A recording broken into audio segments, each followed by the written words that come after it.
လူတယောက်ရဲ့ကောင်းကွယ်ချီပဲလိုချင်လို့တော့မရဘူးရဲ့ဒွန်တွဲ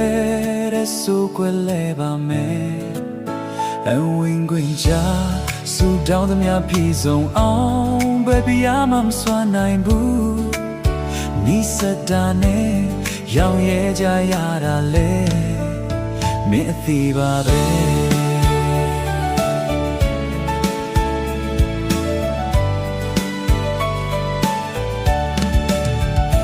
ကြောက်တိုင်းအပြစ်ကလေးတော့ရှိတယ်လူတိုင်းချိုးရင်ချက်ရှိမယ်တဘာဝ